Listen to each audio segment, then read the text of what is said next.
చెప్పండి. తర్వాత అధ్యక్ష, ఈ మూసి మీ నియోజకవర్గంలోని వికారాబాద్ నుంచి ఆ అనంతగిరి కొండల నుంచి స్టార్ట్ అవుతుంది. గత ప్రభుత్వం మూసీలోకి మురికి నీరు రాకుండా ఉండాలని దాదాపు 32 ఎస్టీపీలు కట్టాం. అందులో ఒకటి మన వికారాబాద్ దగ్గర కూడా ఒక ఎస్టీపీ కట్టాం. ఇవాళ ఆ ఎస్టీపీని మెయింటైన్ చేయక మోటార్లు బీకేసిండ్రు, గడ్డి పెరిగింది. ఆ ఎస్టీపీ ఫంక్షనల్ చేయక వికారాబాద్ మున్సిపాలిటీ మురికి నీరంతా ఈ రోజు మనం తాగుతున్న గండిపేట హిమాయత్ సాగర్ లోకి వస్తున్న విషయం ప్రభుత్వం దృష్టికి వచ్చిందా? ఆ ఎస్టీపీని ఎందుకు మెయింటైన్ చేయడం లేదు అని నేను అడుగుతా ఉన్నా. గత ప్రభుత్వ హయాంలో మేము మూసీలోకి మురికి నీరు రాకుండా ఉండాలని 32 ఎస్టీపీలు కట్టాం.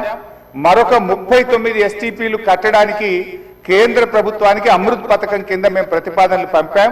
అవి మంజూరు వచ్చాయా, ప్రారంభించారా, ఏ దశలో ఉన్నాయో సమాధానం చెప్పండి.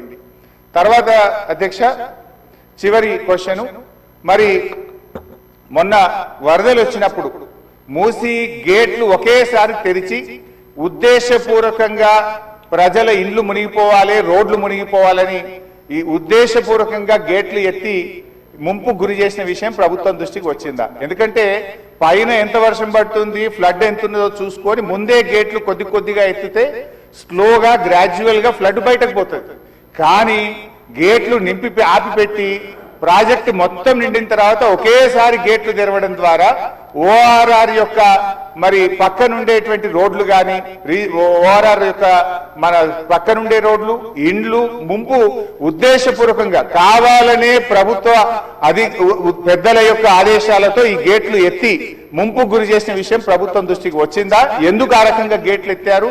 ఒకవేళ ప్రభుత్వానికి ఆ ఉద్దేశం లేకపోతే ఆ అధికారుల మీద ఏమైనా చర్యలు తీసుకున్నారా? సూటిగా సమాధానం చెప్పాలని చెప్పి నేను కోరుతా ఉన్నా అధ్యక్ష. చివరిగా నేను చెప్పేది, మీరు పేదవాళ్ళ ఇండ్లకి రాకండి. మూసి సుందరీకరణ పేరిట పేదల ఇండ్లు కూలగొడితే బీఆర్ఎస్ పార్టీ సీరియస్ గా వ్యతిరేకిస్తుంది. అవసరమైతే బుల్డోజర్లకు అడ్డంగా పడుకోనైనా అడ్డుకుంటామని గతంలో చెప్పాం.